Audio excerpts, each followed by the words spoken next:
तो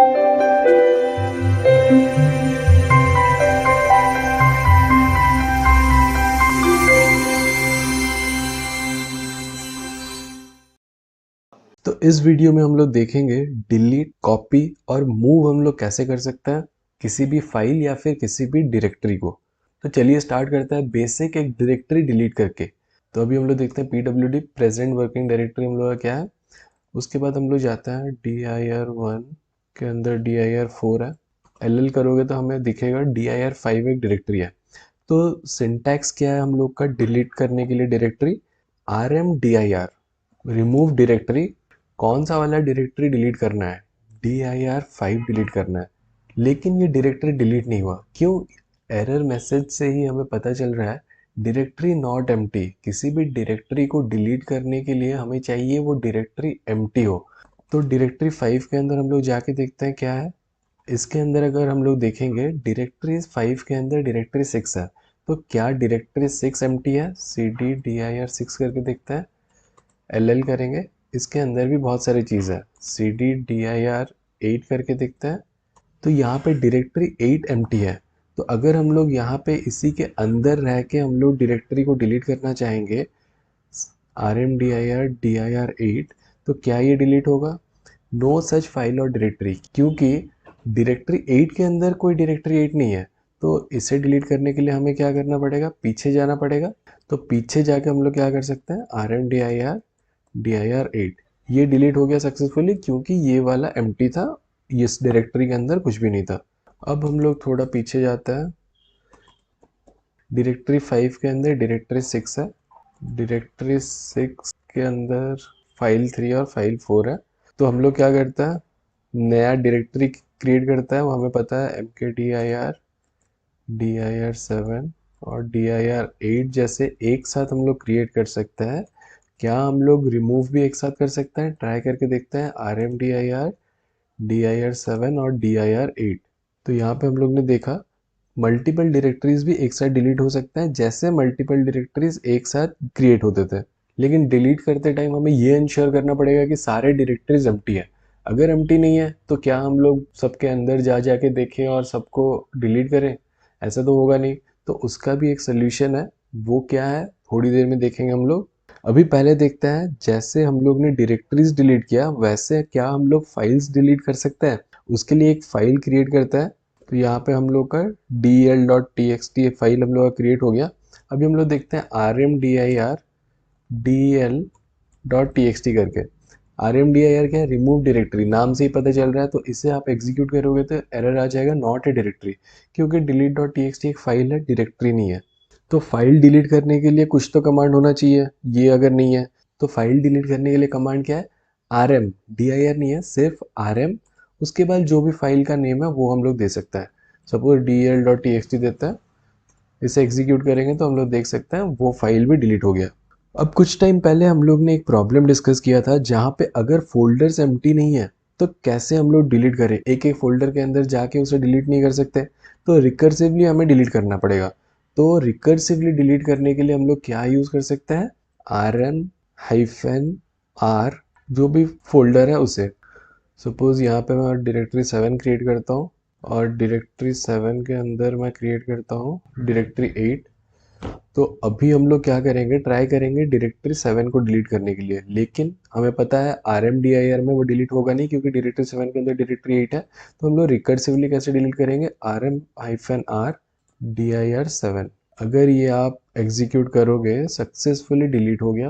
ll करके देखते हैं, डायरेक्टरी 7 डायरेक्टरी 8 दोनों डिलीट हो गए। तो क्या हम लोग सिर्फ स्मॉल आर यूज़ कर सकते हैं? नहीं, कैपिटल आर भी अगर हम लोग यूज़ करेंगे तो वो रिकर्सिवली लीफ नोड से लेके रूट तक सारे डिलीट करेगा।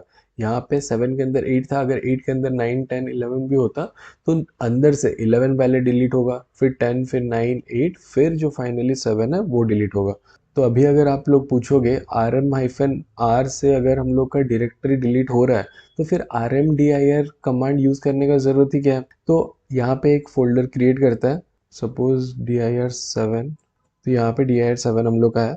यहाँ पे अगर हम लोग rmdir7 करेंगे तो क्या होगा, dir7 इज अ डायरेक्टरी, मतलब अगर हम लोग रिकर्सिव ऑप्शन -r बिना यूज किए अगर हम लोग डिलीट करने की कोशिश कर रहे हैं तो ये काम नहीं कर रहा है, सिर्फ rm-r पे ही डायरेक्टरीज डिलीट होंगे। सो इसीलिए सिर्फ अगर हमें डायरेक्टरी डिलीट करना है तो हम लोग rmdir यूज कर सकते हैं। और आप बोलोगे rm-r भी तो हम लोग यूज कर सकते हैं हर टाइम, लेकिन हमें हमेशा पता नहीं होता इस सपोज कोई डायरेक्टरी है उसके अंदर कौन से फाइल्स है, कितने इंपॉर्टेंट फाइल्स है, तो हम लोग नहीं चाहते कि हर बार हम लोग रिकर्सिवली डिलीट कर दे सब कुछ। कभी कभी रिक्वायरमेंट होता है अगर कुछ फाइल्स है उसके अंदर वो डिलीट ना हो, अगर नहीं है एम्प्टी है तो फिर डिलीट हो जाए, वहां पे हम लोग rmdir यूज कर सकते हैं।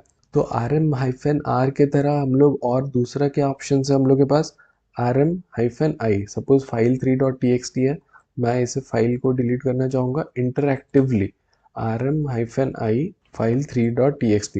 तो इंटरएक्टिवली मतलब क्या, ये हमें पूछ रहा है remove regular empty file file3.txt। तो यहाँ पे मैं क्या ऑप्शन दूँ, अगर मैं कुछ ऑप्शन नहीं देता क्या हम लोग का फाइल डिलीट होगा, डिलीट नहीं होगा, क्योंकि डिफ़ॉल्ट ऑप्शन है n। यहाँ पे आप ll करोगे तो दिख जाएगा file3.txt। अगर मैं फिर से डिलीट करने की कोशिश कर रहा हूँ -i दे के और ऑप्शन देता हूँ y, तो फिर यहाँ पे ll करके देखेंगे file3.txt हम लोग का डिलीट हो गया। तो नेक्स्ट ऑप्शन क्या है, rm-v file4.txt। -v मतलब वर्बोस मोड, उसका मतलब क्या है, यहाँ पे फाइल डिलीट करने के बाद वो बताएगा कि भाई फाइल 4.txt रिमूव हो गया। पहले जब हम लोग रिमूव करते थे बिना किसी ऑप्शन के तो हमें पता नहीं चलता था कि भाई रिमूव हुआ भी कि नहीं। उसके बाद ऐसा भी बहुत बार हो सकता है कि कुछ फाइल्स डिलीट नहीं हो रहा है लेकिन हमें कुछ भी करके उसे डिलीट करना है, तो हम लोग क्या कर सकते हैं, -f, मतलब फोर्सफुली उसे डिलीट कर सकता है। मोस्ट कॉमनली आप लोग देखोगे जब भी हम लोग डिलीट करते हैं rm-rf हम लोग लिखते हैं, क्योंकि रिकर्सिवली हम लोग को डिलीट करना रहता है और फोर्सफुली डिलीट करना रहता है। अगर कुछ डिलीट नहीं भी हो रहा है हम चाहते हैं कि वो डिलीट हो जाए। इसे थोड़ा क्लियर कर देते हैं। अब सपोज हमारे पास कुछ फाइल्स हैं, यहाँ पे मैंने 3 फाइल क्रिएट किया है, अब मुझे ये सारे फाइल्स डिलीट करने हैं, तो वो मैं कैसे कर सकता हूँ। एक चीज़ यहाँ पे हम लोग देख सकते हैं कि सारे txt फाइल्स हैं, अगर मैं चाहता हूँ सेम जितने भी txt फाइल्स हैं सारे डिलीट हो जाए, तो क्या ऐसा कोई उपाय है जिससे हम लोग एक साथ सारे txt फाइल डिलीट कर दें। वाइल्ड कार्ड यूज़ करके कर सकते हैं हम लोग rm*txt, मतलब जितने भी txt फाइल्स होंगे वो सारे डिलीट हो जाएंगे। यहाँ पे अगर हम लोग देखें, अगर हम लोग txt एक्सटेंशन फाइल के थ्रू हम लोग नहीं करना चाहते हैं, लेकिन हम लोग चाहते हैं कि जितने भी फाइल्स हैं अगर वो स्टार्ट हो रहे हैं फाइल से, जैसे फाइल 1 फाइल 2 फाइल 3, और एक हम लोग विदाउट फाइल का भी abc.txt बना देता है, तो यहाँ पे अगर हम लोग देखेंगे हम लोग चाहते हैं क्या, सिर्फ फाइल 1 फाइल 2 फाइल 3 डिलीट हो, abc.txt डिलीट ना हो। तो वो हम लोग कैसे कर सकते हैं, वही वाइल्ड कार्ड यूज़ करके rm सपोज फाइल उसके बाद स्टार, जितने भी फाइल से स्टार्ट हो रहा है वो सारे डिलीट हो जाएंगे, abc जो है वो डिलीट नहीं हुआ। तो ये था rm। नेक्स्ट हम लोग देखते हैं मूव कैसे करें किसी भी फाइल को। अब आगे बढ़ने से पहले अभी तक वीडियो अच्छा लगा हो तो लाइक कर दीजिए। मूव मतलब किसी फाइल को दूसरे किसी डायरेक्टरी में मूव करना है या फिर किसी डायरेक्टरी को दूसरे किसी डायरेक्टरी के अंदर मूव करना है। सपोज यहाँ पे हम लोग पहला चीज़ क्या करते हैं, मूव क्या होता है वो देख लेते हैं। मैन कमांड यूज़ करके मूव क्या करता है, मूव करता है या फिर रीनेम करने के लिए भी यूज़ हो सकता है।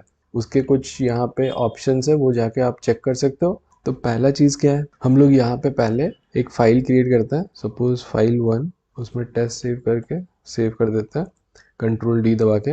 अब हमें क्या करना है, फाइल को एक जगह से दूसरा जगह हम लोग को मूव करना है। तो उसका सिंटैक्स क्या है, मूव, उसके बाद जो करंट फाइल है जिसको हम लोग मूव करना चाहते हैं उसके बाद किस डायरेक्टरी में हमें मूव करना है। फॉर एग्जाम्पल हम लोग क्या कर सकते हैं, CD डायरेक्टरी 6 के अंदर है हम लोग का फाइल 1, उसे हमें डायरेक्टरी 7 के अंदर सपोज मूव करना है। तो वो हम लोग कैसे करेंगे, मूव, यहाँ पे मैंने पूरा पाथ दे दिया। अब अगर हम लोग देखेंगे इसके अंदर फाइल 1 जो था वो अभी मूव हो गया है, dir7 के अंदर जाके देखते हैं तो यही वाला dir7 के अंदर मूव हो गया है।